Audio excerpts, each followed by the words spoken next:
The way I potty train Jay and now I'm potty training Rose requires extremely minimal effort from both ends. First step is the second they start to become very conscious, usually between like 7 and 9 months, buy a little potty like this one. We've had this one for 6 years now, and put it in the bathroom. Even though they're not going to use it for a while, just put it there, leave it there. The reason for this is if it's always there, you never have to introduce it. And you kind of eliminate the risk of them freaking out when it is time to introduce the potty and potty train. I used to work in a room full of 2-year-olds at a daycare, and we would potty train them, and a lot of them would just scream every time we put them on the potty because it was scary.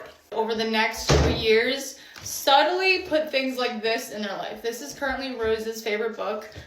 Why do we need a potty? So you can stop wearing diapers and start wearing underwear. Yay! She probably could be potty trained in like a week if I started right now, but I will not start until she's at least 2.5 because I want it to be easy for her. And the easier she can communicate, the easier it's going to be for both of us.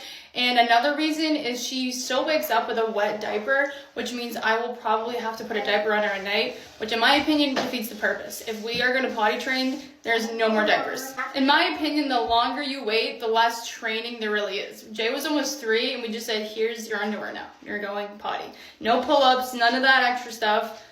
Just go potty. And if you do it all the time, we'll give you a special prize. We took him to the store, bought him something that he loved. Now, I recognize that is a privileged statement because some people do need to potty train in order to move up to the next level at their daycare, or some people just can't afford diapers anymore and they need to do it quicker. But if you are not in a rush, then there's no need to rush. You don't get an award because you potty trained early. And you think life will be easier, but honestly, life's a little bit harder because you're now on their schedule. You can't just change them whenever it's convenient for you. I personally just like to hold off, and I think the sweet spot is somewhere between 2.5 to 3. Is the difference from a 2-year-old, like a 24-month-old, and a 30-month-old, 2.5-year-old is very drastic, and they can communicate so much better.